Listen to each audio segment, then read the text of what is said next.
ശശാങ്ക് കേത്താൻ സംവിധാനം ചെയ്തിട്ടുള്ള സണ്ണി സംസ്കാരി കി തുളസി കുമാരി എന്ന പടത്തിന്റെ ട്രെയിലറും ടൈറ്റിലും തന്നെ സാമാന്യം വലിയൊരു സ്പോയിലർ ആയതുകൊണ്ട് ഇതിലെ കുറച്ച് കാര്യങ്ങളെക്കുറിച്ച് തുറന്ന് സംസാരിക്കുന്നത് വലിയ കുഴപ്പമല്ല എന്ന് തോന്നുന്നു. ഈ സിനിമയിലെ പ്രധാനപ്പെട്ട കഥാപാത്രങ്ങൾക്ക് ബോധോദയം ഉണ്ടായിട്ട് ഓടിച്ചെന്ന് മനസ്സിലുള്ള കാര്യം മറ്റേയാളോട് പറയുന്നൊരു സീനുണ്ട്. അതിൽ നായകനായ സണ്ണി തന്റെ എക്സ് ആയിട്ടുള്ള അനന്യയെ കാണുമ്പോൾ അധികമൊന്നും ചോദിക്കാതെ തന്നെ ഒരു പേര് മാത്രം പറഞ്ഞുകൊണ്ട് അനന്യയ്ക്ക് സണ്ണിയുടെ മനസ്സ് വായിക്കാൻ പറ്റുന്നുണ്ട്. സ്ഥിരം കഥകൾ തന്നെ പറഞ്ഞുകൊണ്ട് റീഇൻവെന്റ് ചെയ്യാനാണ് ബോളിവുഡ് ഉദ്ദേശിക്കുന്നതെങ്കിൽ ഇപ്പോൾ ഞാൻ പറഞ്ഞതുപോലെ സട്ടിലായിട്ട് കാര്യങ്ങൾ അവതരിപ്പിക്കുന്ന ശൈലി അവർ പിന്തുടരണമെന്നാണ് എനിക്ക് വ്യക്തിപരമായിട്ട് തോന്നിയിട്ടുള്ളത്. ഏതായാലും ഈ അടുത്ത് വന്നിട്ടുള്ള പല ഹിന്ദി സിനിമകൾക്കും സണ്ണി സംസ്കാരിക്ക് തുളസി കുമാരിക്കും അത്തരത്തിലുള്ള സട്ടിലിറ്റി വലിയ താല്പര്യമുള്ള കാര്യമല്ല എന്ന് തോന്നുന്നു. വളരെ ജനറിക് ആയിട്ടുള്ള ലൗഡ് ആയിട്ടുള്ള നെറ്റ്ഫ്ലിക്സിൽ വന്നിട്ടുള്ള മിസ്മാച്ച്ഡ് എന്ന സീരീസ് ഒക്കെ ക്ലാസിക് ആണ് എന്ന് വിശ്വസിക്കുന്നവർക്ക് ഗിൽറ്റി പ്ലഷർ പോലെ കാണാൻ വേണ്ടി ഉണ്ടാക്കിയിട്ടുള്ള ഒരു സിനിമയാണ് ഈ പടം. നമ്മുടെ നായകനായ സണ്ണി സംസ്കാരി അനന്യ എന്ന പെൺകുട്ടിയുമായിട്ട് പ്രേമത്തിലായിരുന്നു. അതുപോലെ തന്നെ തുളസി കുമാരി വിക്രം സിംഗുമായിട്ട് പ്രണയത്തിലായിരുന്നു. എന്നാൽ വിക്രമിനോടും അനന്യയോടും അവരുടെ മാതാപിതാക്കൾ അവർക്ക് പറ്റിയ ആൾക്കാരല്ല തുളസിയും സണ്ണിയും എന്ന് പറഞ്ഞ് ആ ബന്ധം അവസാനിപ്പിക്കുന്നു.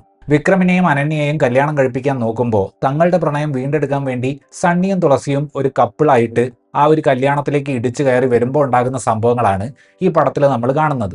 പഴയ സിനിമകളിലെ ഡയലോഗുകളും റൈമിംഗ് കോമഡി പരിപാടികളും ഒക്കെ വെച്ച് ഡയലോഗ് ഹ്യൂമർ ഉപയോഗിച്ച് എന്റർടൈൻ ചെയ്യിക്കാൻ ശ്രമിക്കുന്ന ഒരു ഒന്നാം പകുതിയാണ് ഈ പടത്തിനുള്ളത്. ഇതിൽ വലിയ വെറുപ്പിക്കലാകുന്നത് എന്താണെന്ന് വെച്ചാൽ മറ്റേ കപിൽ ശർമ്മ ഷോയിലൊക്കെ ആളുകൾക്ക് ചിരിക്കാനുള്ള ക്യൂ കൊടുക്കുന്നത് പോലെ ട്വിങ് എന്നൊരു സൗണ്ടൊക്കെ ഇടില്ലേ, അതുപോലെയാണ് പല സ്ഥലത്തും കോമഡികൾ.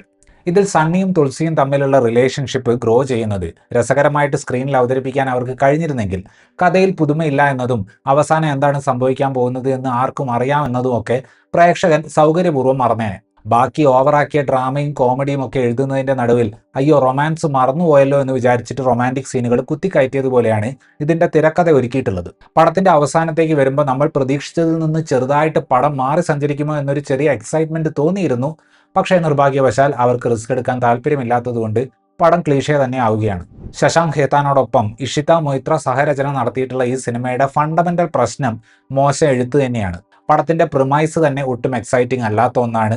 ആ ഒരു പ്രിമൈസിനെ വേറെ രീതിയിൽ അപ്രോച്ച് ചെയ്യാനോ അതിൽ ലെയറുകൾ ആഡ് ചെയ്യാനോ ശ്രമിക്കുന്നതിന് പകരം ചുമ്മാ സീനുകളെ വലിച്ചു നീട്ടി ഒരു 2.25 മണിക്കൂർ ഫൂട്ടേജ് ഉണ്ടാക്കാനാണ് ഇവർ ശ്രമിക്കുന്നത്. ഈ പടത്തിൽ പൊടുന്നനെ ഇന്റർവെല്ലൊക്കെ കയറി വരുന്നത് കാണുമ്പോൾ തന്നെ കോൺഫ്ലിക്റ്റ് എങ്ങനെ സെറ്റപ്പ് ചെയ്യണം എന്ന് എഴുതിയവർക്ക് വലിയ ക്ലാരിറ്റി ഇല്ല എന്ന് കാണുന്നവർക്ക് മനസ്സിലാകും.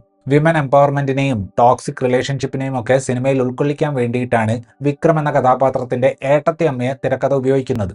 വളരെ എവിഡന്റ് ആയിട്ട് പ്ലേസ് ചെയ്തിട്ടുള്ള ആ ഒരു സംഗതി കാണുമ്പോൾ തന്നെ മനസ്സിലാകും ക്ലൈമാക്സിൽ നമുക്കൊരു വലിയ സ്പീച്ച് പ്രതീക്ഷിക്കാമെന്ന്. ഇത് മറ്റേ ഞങ്ങൾ സോഷ്യലി റെലവൻ്റ് ആയിട്ടുള്ള പൊളിറ്റിക്കലി കറക്റ്റ് ആയിട്ടുള്ള പ്രോഗ്രസീവ് ആയിട്ടുള്ള കാര്യങ്ങളൊക്കെ പറഞ്ഞിട്ടുണ്ട് എന്ന് പറഞ്ഞിട്ട് ഗ്രേസ് മാർക്ക് വാങ്ങാൻ വേണ്ടി എഴുതി കയറ്റിയതുപോലെ ഉണ്ടായിരുന്നു. പൻവാടി എന്ന പാട്ടിന്റെ എനർജിയും മൊത്തത്തിലുള്ള അതിന്റെ ഒരു വിഷ്വൽ സ്കെയിലും സിനിമയ്ക്ക് ഗുണം ചെയ്യുന്നുണ്ട്. ബാക്കി ഈ ആൽബത്തിൽ വരുന്ന പാട്ടുകൾ ഒന്നും തന്നെ നമ്മളെ പിടിച്ചിരുത്തുന്നതോ ഓർത്തിരിക്കാൻ പാകത്തിനുള്ളതോ ആയിട്ട് തോന്നിയില്ല. വളരെ ലൗഡായിട്ടുള്ള കഥാപാത്രങ്ങൾ ചെയ്യുന്ന സമയത്ത് വരുൺ ധവൻ ലിമിറ്റഡ് ആയിട്ടുള്ള ഒരു ആക്ടറാണെന്ന് തോന്നിയിട്ടുണ്ട്. തന്നെ ഏൽപ്പിച്ച ക്യാരക്ടറിന്റെ ഫീലിങ്സ് സിനിമയിൽ ഒരു സ്ഥലത്ത് പോലും വരുണിന് ഇന്റേണലൈസ് ചെയ്യാൻ പറ്റുന്നില്ല. സിനിമയുടെ അവസാന ഭാഗത്തേക്ക് ഒരു മൊമെന്റിൽ ഉള്ളിലെ വിഷമം അടക്കി പിടിച്ച് ചിരിക്കേണ്ട ഒരു ഭാഗം വരുന്നുണ്ട്. ഉള്ളിൽ വിഷമമുണ്ട് എന്ന് കാണിക്കാൻ വേണ്ടി മുഖത്ത് കാണിക്കുന്ന എക്സ്പ്രഷൻസ് കാണുമ്പോൾ ഞാൻ കണ്ട തിയേറ്ററിലെ പലരും ചിരിക്കുകയായിരുന്നു. പുള്ളി നല്ല എനർജിയുള്ള ആക്ടർ തന്നെയാണ്. പക്ഷേ അത് വിചാരിച്ചിട്ട് പുള്ളിയെ ഇടയ്ക്കിടയ്ക്ക് സ്ലോ മോഷനിൽ ഒരു താളവുമില്ലാതെ ഇങ്ങനെ ഓടിക്കുന്നത് സാമാന്യം ബോറാണ്. വരുൺ ഓടുന്ന ഒരു ശൈലി നമ്മളൊരു റൊമാൻറ്റിക് സിനിമയുമായിട്ട് അസോസിയേറ്റ് ചെയ്യുമ്പോൾ ഒത്തുപോകാത്ത ഒന്നാണ്. മാസം 25,000 രൂപ മാത്രം പോക്കറ്റ് മണി ലഭിക്കുന്ന ഒരു മിഡിൽ ക്ലാസ് പെൺകുട്ടിയെയാണ് ജാൻവി കപൂർ ഇത്തവണ അവതരിപ്പിക്കുന്നത്. ഇതിലെ 2 നായക കഥാപാത്രങ്ങളും ആഗ്രഹിക്കുന്ന പെൺകുട്ടിയാണ് ജാൻവി അവതരിപ്പിക്കുന്ന തുളസി. മനീഷ് മൽഹോത്ര സ്റ്റൈലിൽ ഡ്രസ്സുകൾ ക്യാരി ചെയ്യുക എന്നതല്ലാതെ ഇങ്ങനെ രണ്ടുപേരുടെയും മനസ്സ് കീഴടക്കാനുള്ള ഒരു ഓറയൊന്നും ജാൻവിയുടെ പെർഫോമൻസിൽ ഉണ്ടായിരുന്നില്ല. രോഹിത് സർഫും സാനിയ മൽഹോത്രയും സാമാന്യം ശാന്തരായ കഥാപാത്രങ്ങളെയാണ് അവതരിപ്പിക്കുന്നത്. അതുകൊണ്ട് തന്നെ കണ്ണിനും ചെവിക്കും രണ്ടുപേരും സമാധാനം തരുന്നുണ്ട്. കോമഡി എന്താണെന്ന് വെച്ചാൽ തിരക്കഥ ശ്രമിക്കുന്നത് സണ്ണിയെയും തുളസിയെയും ഒന്നിപ്പിക്കാനാണ്. കാരണം അനന്യയും വിക്രമും അവരെ അർഹിക്കുന്നില്ല. പക്ഷേ തുളസിയും സണ്ണിയും ചെയ്തു കൂട്ടുന്ന കാര്യങ്ങൾ നോക്കുമ്പോൾ നമുക്ക് വിക്രമിനോടും അനന്യയോടുമാണ് സഹതാപം തോന്നുക. They deserve better. Manish Paul, Abhinav Sharma എന്നിവരൊക്കെ ഇത്തരം സിനിമകളിൽ കാണുന്ന സ്ഥിരം കോമഡി ക്യാരക്ടേഴ്സ് ആയിട്ട് വരുന്നുണ്ട്. പുലർച്ചെ 3 മണിക്ക് കള്ളു കുടിച്ച് സ്വന്തം അച്ഛനെയും അമ്മയെയും വിളിച്ചിട്ട് സണ്ണി സംസാരിക്കുന്ന ഒരു സീന് ഈ സിനിമയിലുണ്ട്. ആ സീൻ സത്യം പറഞ്ഞാൽ നല്ല ഹ്യൂമറുള്ള സീനാണ്. ആ ഒരു സീൻ കഴിയുമ്പോൾ കുറച്ചൊക്കെ നമുക്ക് സണ്ണി എന്ന കഥാപാത്രം എത്തരത്തിലുള്ള ഒരാളാണ് എന്ന് മനസ്സിലാകും. അതുപോലത്തെ ഹ്യൂമറും കഥാപാത്രങ്ങളെ സ്മൂത്തായിട്ട് മനസ്സിലാക്കി തരുന്ന ഇൻഫർമേഷനുകളും ഉള്ള സീനുകൾ കൂടുതലായിട്ടുണ്ടായിരുന്നെങ്കിൽ ഈ കഥയിൽ കാര്യങ്ങൾ ഊഹിക്കാൻ പറ്റുമെന്നതൊന്നും ഒരു വിഷയമാവില്ലായിരുന്നു. പക്ഷേ അതിലേക്കൊന്നും മെനക്കെടാതെ കുറേ പാട്ടുകളും കുറേ തമാശകളും കുത്തി നിറയ്ക്കാനാണ് ഈ സിനിമ ഉണ്ടാക്കിയവർക്ക് താല്പര്യം. സണ്ണി എന്ന കഥാപാത്രം തുളസിയെക്കുറിച്ച് സ്വപ്നം കാണുന്ന ഒരു സീൻ ഈ സിനിമയിലുണ്ട്. ബാഹുബലിയായിട്ടാണ് അതിൽ സണ്ണി വരുന്നത്.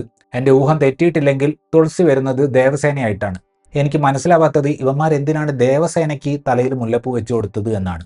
ഇത്രയുമായിരുന്നു ഈ സിനിമയെക്കുറിച്ചിട്ടുള്ള എൻ്റെ റിവ്യൂ. വീഡിയോ ഇഷ്ടപ്പെട്ടാൽ ലൈക്ക് ചെയ്യുമെന്നും കൂടുതൽ വീഡിയോകൾക്ക് വേണ്ടി ഈ ചാനൽ സബ്സ്ക്രൈബ് ചെയ്യുമെന്നും പ്രതീക്ഷിക്കുന്നു. താങ്ക്